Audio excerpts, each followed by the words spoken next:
Hi friends, ఎలా ఉన్నారు? అందరికీ వందనాలు. మేమైతే దేవుని కృప వలన చాలా బాగున్నామండి. ఈరోజు లంచ్ చూద్దామండి. మేము వంట చేయడానికి మాకు చాలా లేట్ అయిపోయిందండి. అందుకనుక మా బాబు బయట నుంచి అంటే అప్పారావు గారి హోటల్ నుంచి మీల్స్ తెచ్చాడండి. మీల్స్తో పాటు ఫ్రాన్స్ ఫ్రై తీసుకొచ్చాడండి.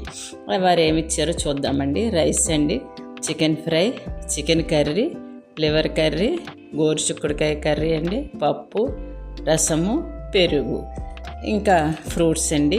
మా సిస్టరు స్వీట్స్ కార బూందీ పంపించారండి. ఆ స్వీట్స్లో బక్లావా కూడా ఉందండి. అది మిడిల్ ఈస్ట్లో చాలా ఫేమస్ అండి. చిన్న మాట, యథార్థవర్తనుడగు నీతిమంతుని పిల్లలు వాని తదనంతరము ధన్యులగుదురు. చూడండి, సాధారణంగా పేరెంట్స్ తమ పిల్లల కోసం ఏమైనా చేస్తారు. ఎన్ని రాత్రులు నిద్ర లేకుండా కష్టపడమన్నా కష్టపడతారు. తాము తిన్నా తినకపోయినా పిల్లలకు పెడతారు. తమ కోరికలను సైతం వదులుకొని పిల్లల కోసం ఖర్చు చేస్తారు.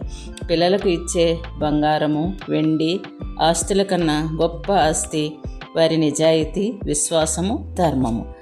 ఒక అతను సింపుల్ శాలరీ తీసుకునే ఉద్యోగి, కానీ తన జీవితం అంతా నిజాయితీగా జీవించాడు. ఎవ్వరికీ అన్యాయం చేయలేదు. అతని పిల్లలు ఈ నిజాయితీని చూస్తూ పెరిగారు.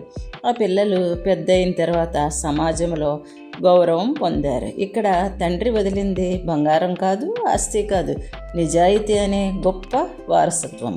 కనుక పేరెంట్స్ పిల్లలకు వదిలే అత్యుత్తమమైన ఆస్తి నిజాయితీ, న్యాయము, దేవుని భయము.